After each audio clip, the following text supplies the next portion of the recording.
This week's Not Your Grandma's Cancer Show is sponsored by the Massage Centre. The Massage Centre specialises in deep tissue and sports massage. It is located in London near Turnham Green Tube Station. To book your appointment, call 0208 166 8958.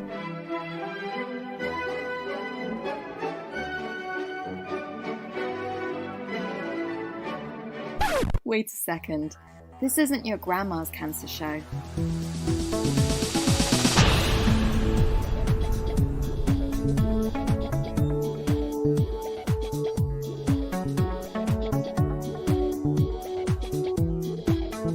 Not Your Grandma's Cancer Show. Hi, and welcome to Not Your Grandma's Cancer Show. I'm Tatum, and this episode is all about dating. So whether you're thinking about getting out there or are currently in the mood for some fun and romance, or are looking forward to the end of your current relationship, this is the show for you. We've got some great guests who I met at the Shine Great Escape weekend. They're awesome, and they're going to be telling us about their experiences, and they understand that it's a whole different world out there, dating after a cancer diagnosis. And later in the show, we'll of course be tackling the big question, the number one question that comes up about this. When do you tell? We've got Robin Taylor in the studio. He's going to be telling us what it's like to be single after treatment. But right now we have Jessica Murphy, who I've called her a dating aficionado after hearing some of her stories. And she's not only been sharing her stories, but also encouraging others online. And thank you so much for being on the show, Jessica. My pleasure.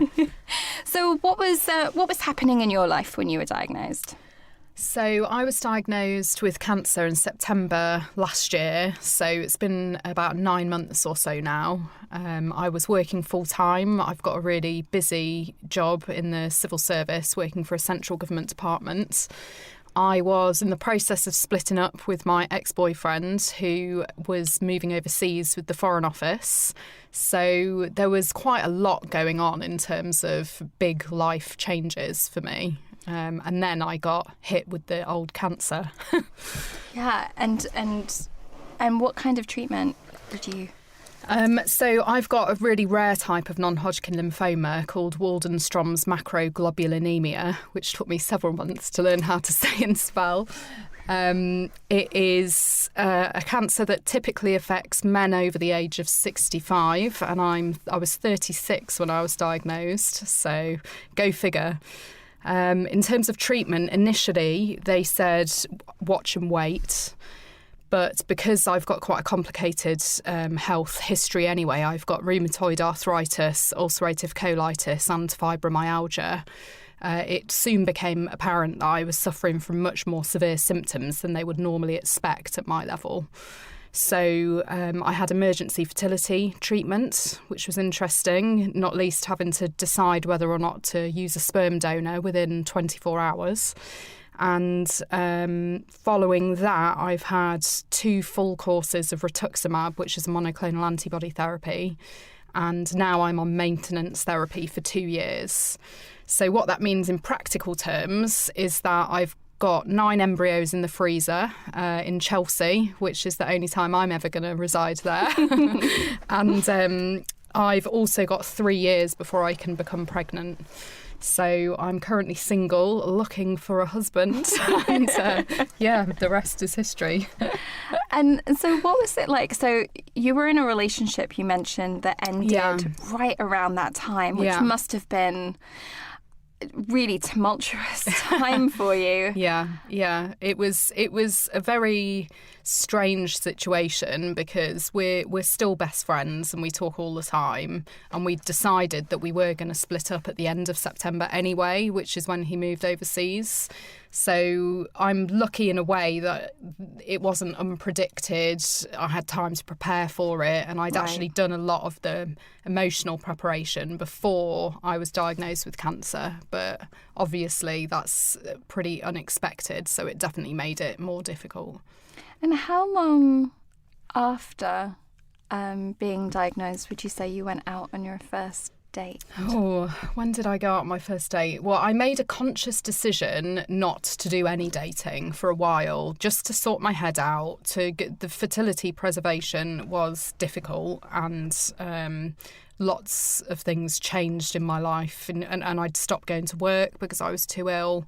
So I kind of gave myself a hall pass for quite a few months.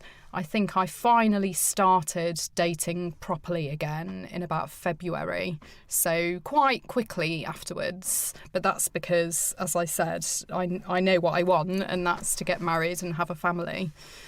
But it was very important for me to wait until I was ready emotionally. Yeah. That was really key, and that's one of the key messages that I would say to other people. You've got to be emotionally ready to do it. Because that's the thing about dating is that, there's the age-old expression about kissing a lot of frogs. You're really putting yourself out there, and that's tough. It is. When you're feeling good about your life, when you're feeling good about your career, when you feel, fine about your health. But, it's something really different when those things start to... you're in a time of a lot of stuff has changed, and so you're not quite sure who you are. Yeah. There's a lot of, whether it be, physically on the outside or internally, it's a time of really big upheaval. So yeah, I would agree with that. I would say that I've always been clear, and anyone who knows me will attest to this. I've always been very clear of who I am. I think what I found difficult was the new realm of uncertainty that I now faced, because my cancer's incurable. I'll have it for the rest of my life, and it could get worse at any given point. Tomorrow could be that day, who knows? So I'm used to living with uncertainty because my other immune diseases have given me that. But cancer is a kind of whole nother ballgame, really. In terms of putting yourself out there, that's why I stress you have to be ready to do it, because you're basically putting yourself out on a plate ready for people to ignore, and that can be tough. And I am a very emotionally resilient person, and I find it difficult at times, but I have different strategies to cope with that. I was just about to ask you about those. Yeah, so what do you do? What do I do? Yeah. So there's the kind of logistical side, which is making sure you've got a great profile. And I've literally been doing this for years. So mine is tried and tested. I've had friends look over it and, review the photos that I'm going to put up, things like that. So that's the sort of logistical bit. There is the treating it like a job part. You've got to devote time to it. So many girls I know say, oh, well, I want to be asked out. And I just think that is, if you're going to wait for that, you'll be waiting for a long time. But then that is me. That's my personality. So I treat it like a job when I do it. I do it in stints. So, I'll spend a week going through profiles, firing off loads of messages to people. But my golden rule is once I've sent the message, then I just forget about it. I try to forget about it because most people don't reply. And all that means is that you're not right for them. It's not a reflection on yourself at all, because obviously you're awesome, right? And you've just got to keep that in mind. And if they do reply, my next tactic is to cut all of the flannel out and just ask them out for a drink straight away, because I've wasted a lot of time in the past fannying around, going back and forth, having the most amazing, deep and meaningful conversations over email. And then you meet up and immediately you're like, don't fancy you. So, treat it like a job. Use the same judgment you use every day in other areas of your life. Pacing yourself is another key point, because chronic fatigue goes hand in hand with cancer, whether you're, just been diagnosed, whether you're going through treatment, whether you're fully in remission, or you've got a chronic cancer like me. Pacing yourself is absolutely critical, both in terms of the time you spend going through the profiles and in terms of going on the dates. I was going to ask about that. I mean, have you found yourself ever on a date and, they kind of expect certain things, like, well, we're not getting to that just yet. But, like they might expect that you can, take a long walk or do something energetic. And of course, when you're, when you've got like various different health things going on, you're not always necessarily up for that. So has that ever happened to you? It has happened for me. It doesn't happen to me anymore. Basically, the advantage of you kind of making the first move as well is that you can say, let's do this. And even if you do get approached by somebody, you can say, let's meet for a drink. So normally I'll either go for a coffee or a drink. Doesn't have to be alcoholic. Because again, that can play into what treatment you're having and your energy levels and what medication you're on, etc., etc.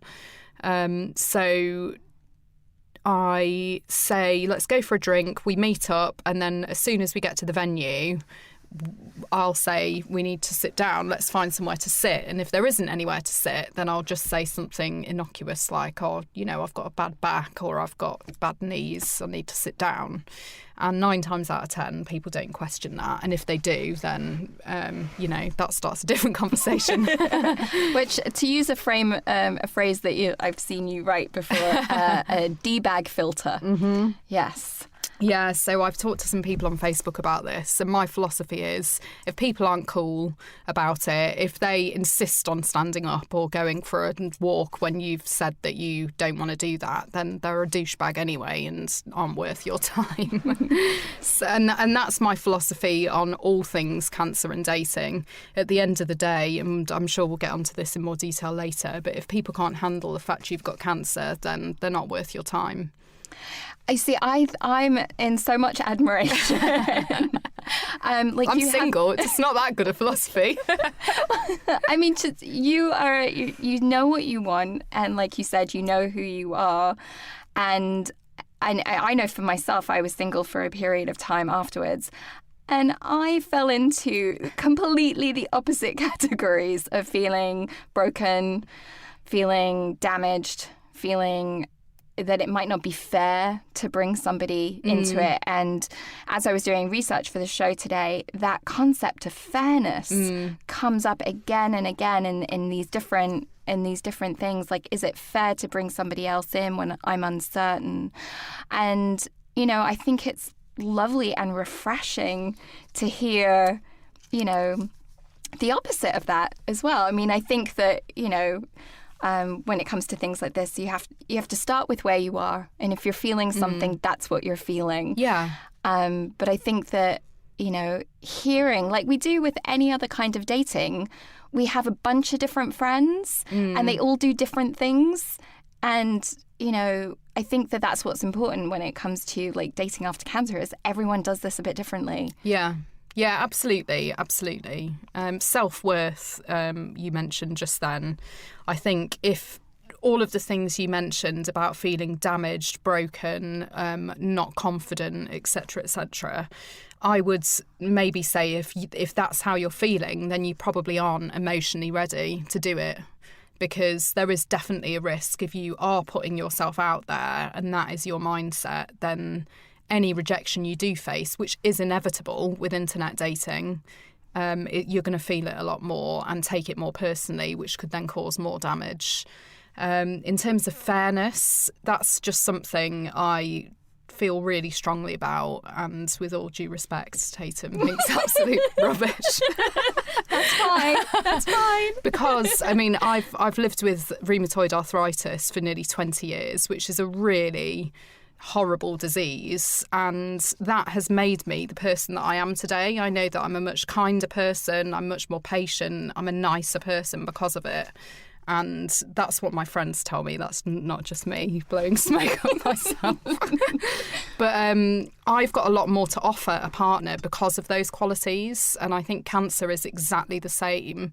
You've learned so much about yourself because of cancer and everything you've been through. And frankly, anybody will be lucky to be with you. And that's just my total attitude. And again, if they can't handle it, then they're a douchebag anyway. Well, I love that. And I think that's one of the things that, like, when I look at you and when I look at some of the other women that I've heard say say things like that. I'm like, you're gorgeous, you're fabulous, you're fun, you're intelligent, you're, kind, you're generous, and I would never think it for anybody else. Yeah. But we put a lot of judgment on ourselves sometimes. Yeah. And yeah. What I say to people when that comes up is, why are you making that decision for somebody else? Because there could be an amazing person out there who is totally waiting to meet you, but why are you deselecting yourself from that process? That's their decision. It's not your decision if they want to date you. And if they don't want to date you, then it's their loss anyway. I love that. Don't deselect for them. Yeah. Thank you, Jessica. Will you stay around and chat with me and Robin? We're going to be talking about the big question that you'll notice we haven't mentioned yet about what to tell and when to tell. Absolutely. That's coming up later in the show. Right now, we're going to have Robin join us.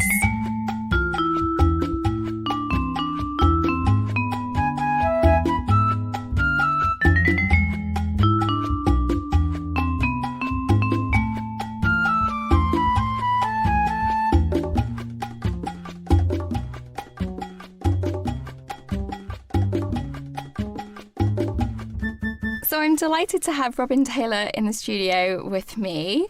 Robin, how are you doing? Yeah, very good, thank you. Thanks for having me. Oh, you're very welcome. So when were you diagnosed? December 2014. And were you in a relationship when that happened? Yes, I was. Yeah. Yeah. And it was kind of, it was a bit of a shock. I mean, obviously to everybody, but I think, relationships change a little bit over time, and you have to adjust and just get on with it. I mean, it was kind of, for me, the whole process was very quick, and I was straight into chemo, and I was just sort of in hospital for sort of 6 months really, and so everybody around me is just sort of getting on with things, and you just sort of just get on with life and just trying to deal with the problem as it is, as it comes really. So. And can you tell me a little bit about your diagnosis? Yep. So it was a Burkitt's lymphoma, which is a high-grade, fast-growing lymphoma. But yeah, it was kind of they didn't really know what it was to start with. It was just a lump. I didn't have any sort of other signs or anything. They did a biopsy, and then when the results came back, I was called straight into hospital because it was sort of starting to constrict my bowels, and there was going to be potential complications. But good news is that the chemo solved it. Essentially, I'm still being monitored and so on. But yeah, no, I mean, it was they were able to treat it essentially, and it just sort of is kind of, touch wood, is gone now. So. Mm-hmm. Yeah. And what was going on in your life? So I know, you were in your relationship. Like, what was happening with work and? Yeah, so I mean, I was sort of in a lucky situation that, work, the guys I was working with just supported me, so they were paying me still.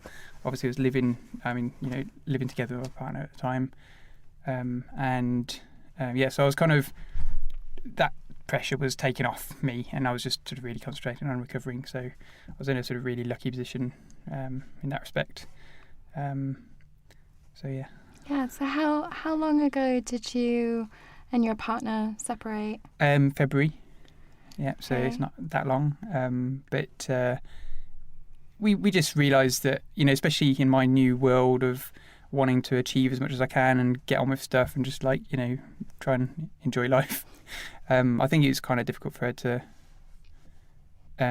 deal with, and she had different plans, different agendas, and I think we sort of realised that although we got on with each other, had everything was fine, the long term and ambitions and goals were just completely different, and our outlook on life, if not before, I mean, it definitely was now very different. Yeah, so. Well, that's the thing, is cancer can really change the rhythm of a relationship, and as you go through a process when one of you isn't well, it changes its rhythm, and then as that person starts to,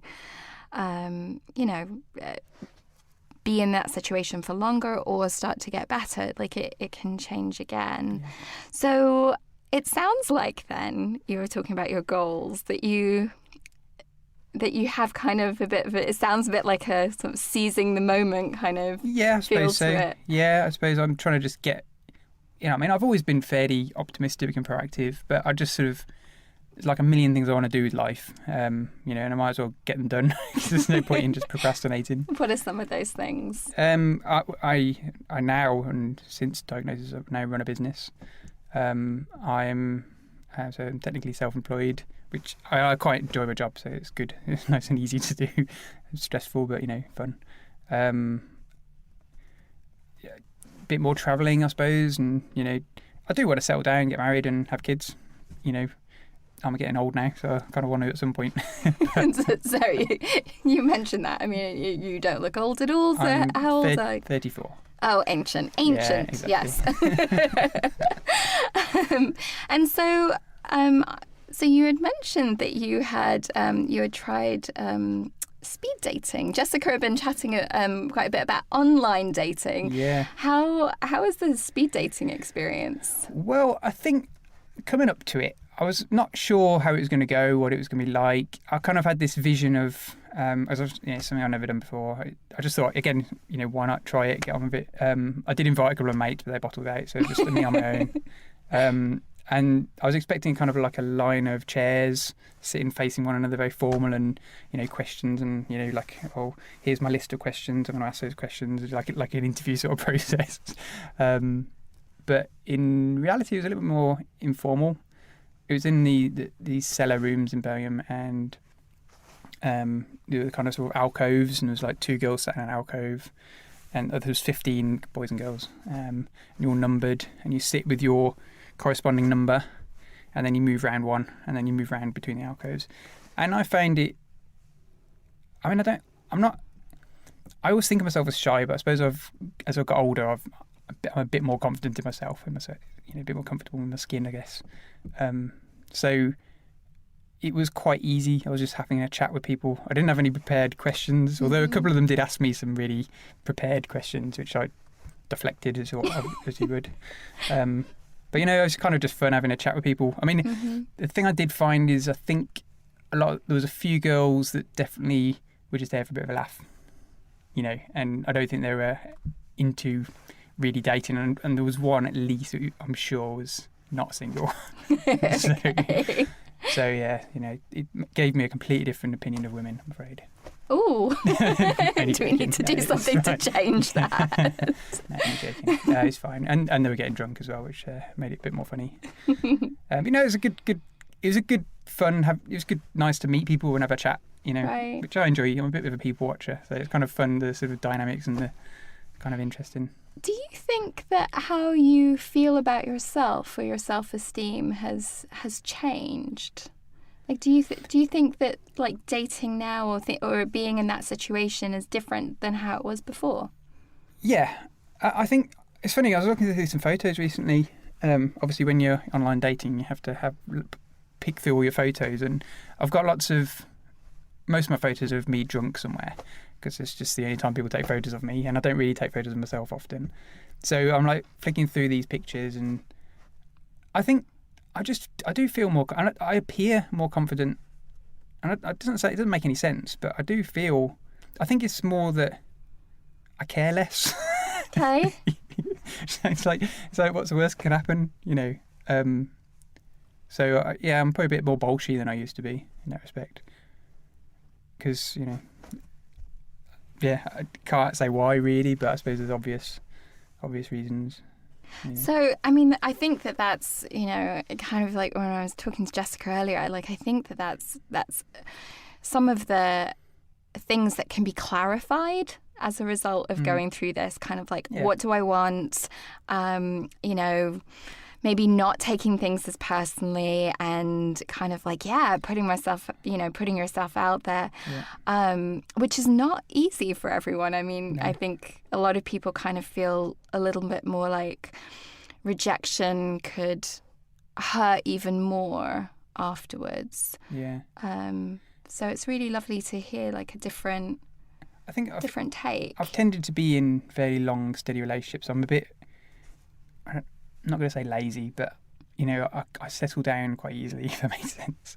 And I'm terrible at chatting to girls in bars because I feel like if a girl came and walked, I'm chatting with my mates and a girl walked over to me, I'll be like, what do you want, sort of thing. So that's the impression. So if I go and talk with one of them, I'm like, oh no, she's having fun, look, leave her to it, sort of thing. So yeah, I'm terrible at that. And I thought, a lot of the sort of online dating apps and all that sort of stuff weren't around when I was back in my, several years ago dating properly, in my 20s. And so I thought, it'll open up the odds a little bit, make it a bit easier. But I think in reality, it's probably made it more complicated because you're judging people really quickly, right, based on photos, and you're not, and I know for sure that I probably I'm not the same person in real life than I am on my photos. So I think you end up getting, it probably makes, there's lots of nuances. You're trying to pre-guess, you're sort of guessing the character of a person based on their sort of, and also they've written profiles based on what they want people to think of them, not necessarily what they actually are like. I know for myself, when I was scrolling through profiles, there were things that, like, if you met someone and they had like really nice eyes, then you wouldn't judge, like, why did they wear that top? You wouldn't judge, that hairstyle or whatever, because there would be something else about them. But when you're just looking at these two-dimensional flat images coming across, you do find yourself getting quite judgy. And I was like, no. I mean, again, generally I'm fairly, I think for me, personality and getting on with somebody is important, especially if you want a proper relationship. It's all very well being attracted to somebody, which is important, but I think there's a lot more to relationships than that. You need to be able to get on with them and have the same interests. And, the modern world seems so quick and, instant that you can't get that impression from somebody. So, yeah, to be able to do that and then present yourself in a way that can be assessed in 30, a split second, it's just like, it's a minefield. And actually, it really has not done my ego much good.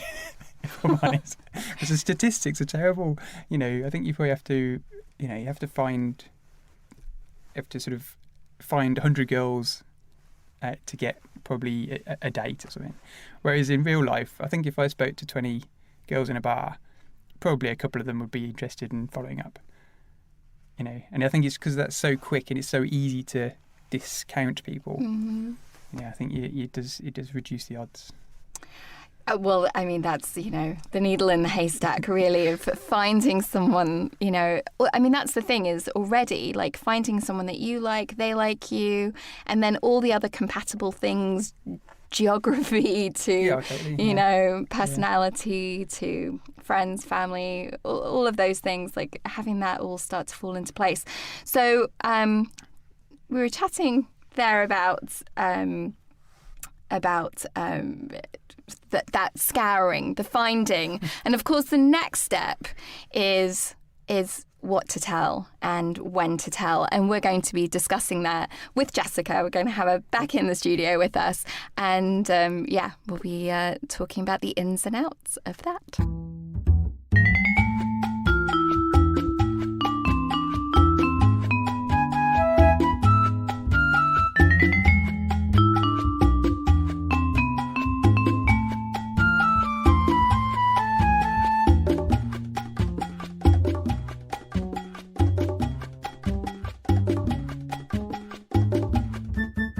So we're back with Robin and Jessica, and we're going to be chatting about what to tell, how to tell, and also how to maybe prepare yourself for your reaction to their reaction to your reaction about cancer. So Jessica, starting with you, do you have a formula of when you tell somebody? I have a formula in as much as I don't have a formula, if that makes sense. My dating life since cancer hasn't been that long. I would say I've probably been on, since February, maybe 10 or 15 dates, which is quite a lot. But only one of those has progressed enough for me to stop all conversation with the cancer card. But But what I do have is a very long history, as I was saying earlier, of other chronic illnesses. So it's exactly the same formula, and that is whenever it feels right. So talking about my pre-cancer days, my last relationship, the one I talked about earlier, was 3 years long, and we talked all about my arthritis on our first date. It started off, as I said earlier, with me saying, I've got a dodgy back, I need to sit down. And he asked why. And I said, well, actually, you're not going to expect this, but... And we had a really interesting, far-reaching conversation about it and everything that I'd learnt from it. And that was great. And that happens with friends as well. Sometimes it just comes up. And I've tried to take the same approach to cancer, although what you are also contesting with is the baggage that other people have about cancer, which of course you don't know. So when I have done this recently, I was seeing a lovely guy for about 4 or 6 weeks.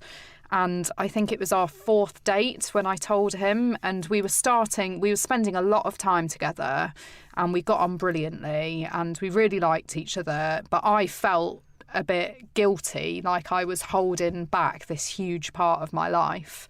So I just said to him, there's something that I want to tell you. And I'd already told him that I had all of my other immune diseases, and he was like, yeah, whatever about that. And his reaction was amazing, and he just gave me a massive hug, and he said, I feel a lot closer to you because you've told me that.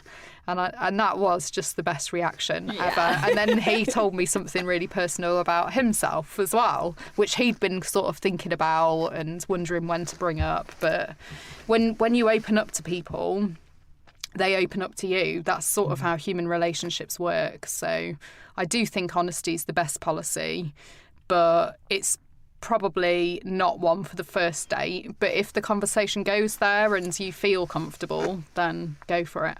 Yeah, because there's that whole thing about vulnerability as being really connecting, and also, it can go the other direction, and someone could get up and go. I had a date recently where we were just chatting about various things, and I said, things I've got, a million things I want to do. She's like, and I think I said as I've got older, and she's like, there's a reason why, you've become more, adventurous or whatever. And I was like, actually, yeah. And I just had, I had this like really deep conversation. And the thing is, like, I was almost welling up in my own skin as I was talking to her.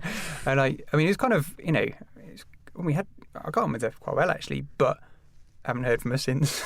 So I don't know whether it's just too much. I mean, she was studying a law degree and all this stuff, and she got quite a lot going on in her life. And I guess possibly that was a bit too much to land her with on that first day. So she reacted well in the moment. Yeah, exactly. And she wasn't going to go and walk off, was she? It's not the time. Yeah, but it was kind of.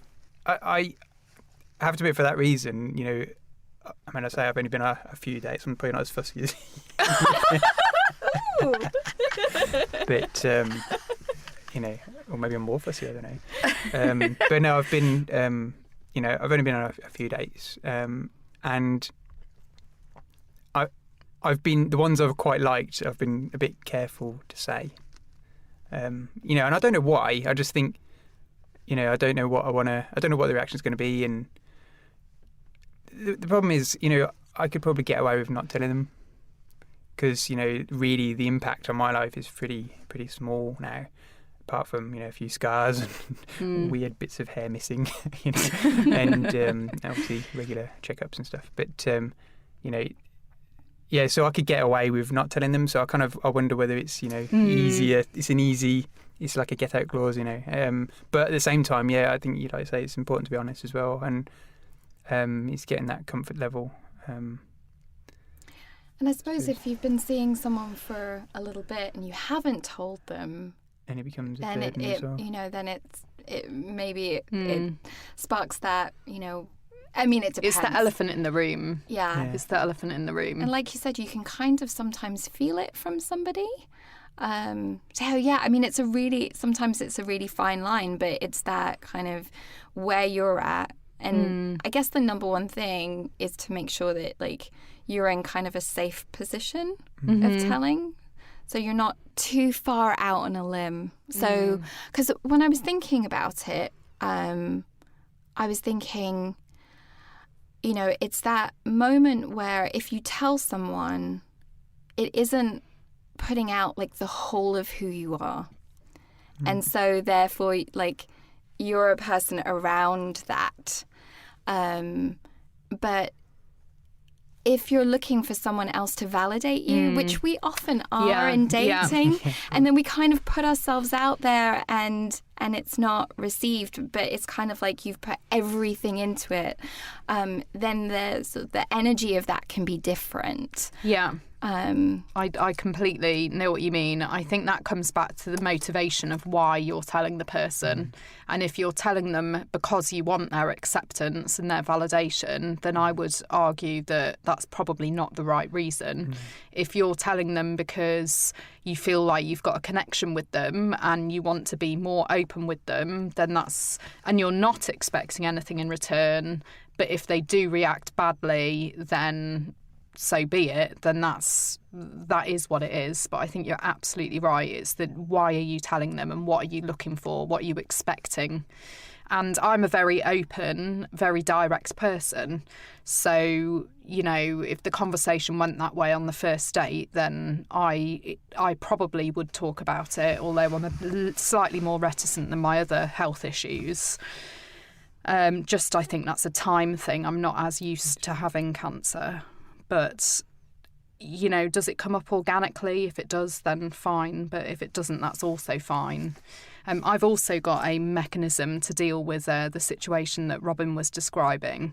And that is that I never leave a date without knowing where I stand. Okay. How do you do that? Well, again, this is just, you know, my approach, and many of my friends would be or are horrified by this notion. But I always ask at the end of the date, so, you know, what do you think? And if I like them, I say, I really like you, I'd love to see you again. And if I don't like them, then I say, it's been nice seeing you, but I just don't feel like we've got that chemistry, but good luck with everything else. And then everyone knows where they stand and everyone goes home. That's very good. I employ that tactic in job interviews. But it is kind of like an interview, isn't it? You're basically interviewing each other and judging each other in a short period of time.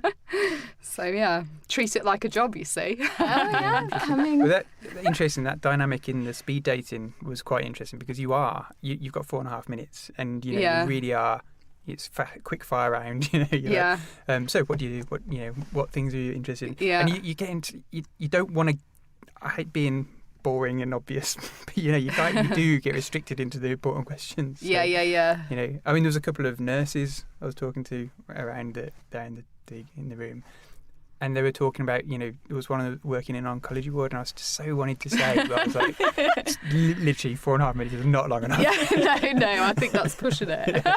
I'm just imagining you in a speed dating going around at the end of 4.5 minutes. Well, where are we? Evaluation form, please. But you know, in my experience, my vast experience of dating, you know, as soon as you meet somebody in the first 10 seconds, in that's for me, you know, as soon as you lock eyes with somebody and you have that first conversation, if there's anything there or not. So I quite like the idea of speed dating because that would make my efficient ways even more efficient. Yeah, you only have to get dolled up once. Yeah. So I have a friend of mine who has not had cancer, but we were talking about this, and she just had a kind of a nice thought about it, which echoes what you just said. The moment to tell being exactly the moment when you can imagine a future and you think they can too. So that could be in 1 minute, that locking eyes, or it could be after 10 dates. But for some people, I mean, you know, talking about the length of dates, you know, there is a thing of like needing to tell someone before seeing the scars, or or missing body parts. So kind of having to tell someone before you sleep with them, which is tricky when you normally sleep with someone on the first date. For certain people. I don't kiss on the first date. So. Okay, you're just going to leave me out here hanging on this I one. holding hands on the first date is a bit too much for me, if I'm honest.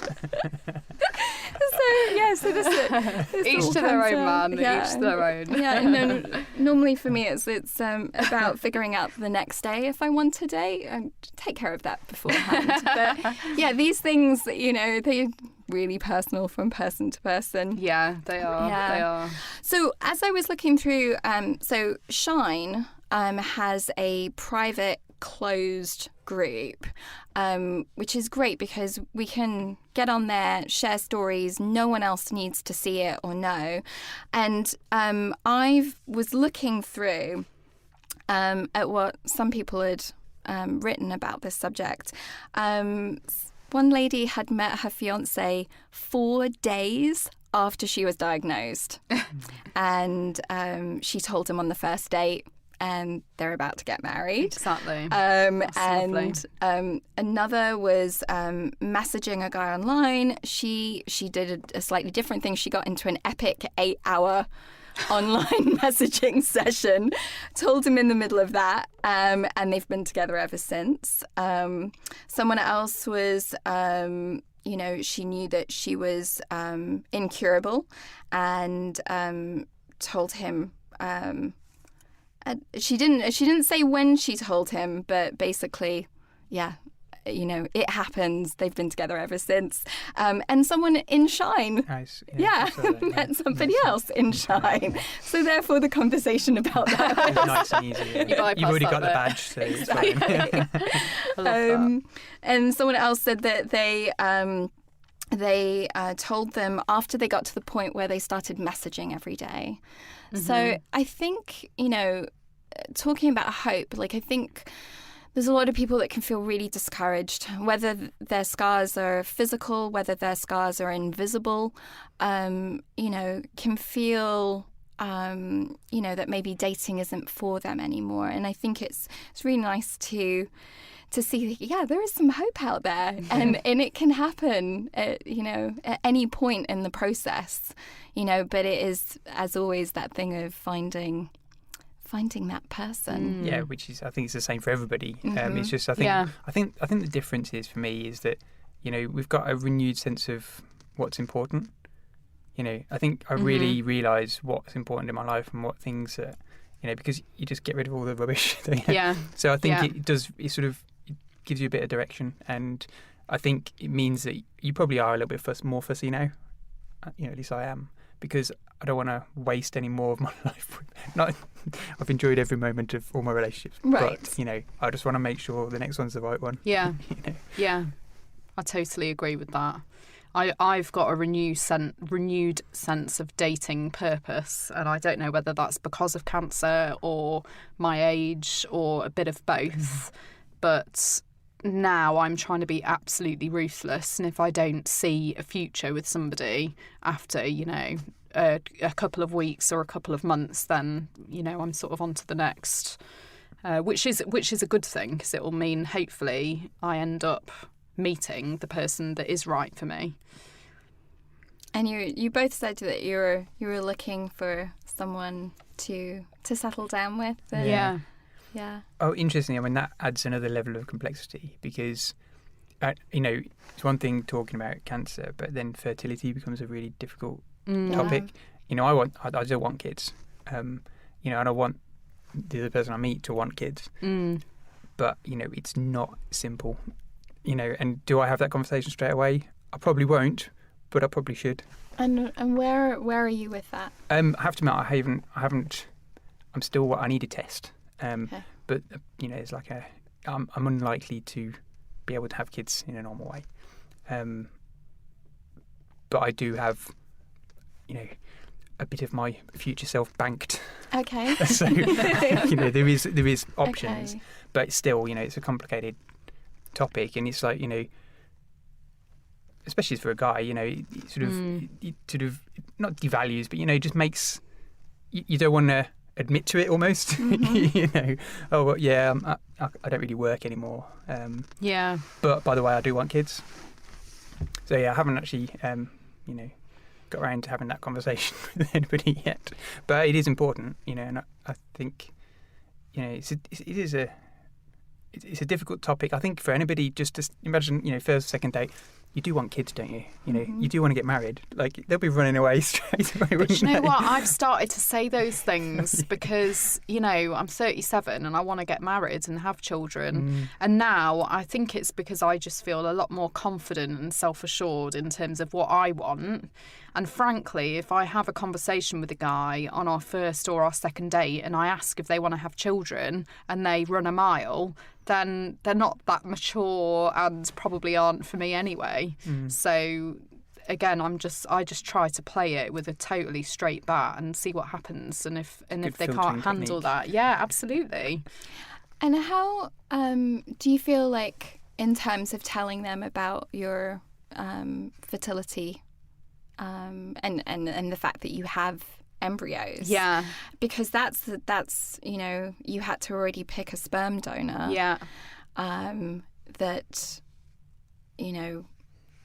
that could lead to pretty big conversations. Yeah, absolutely. I think the way I order it is, do they want marriage and children?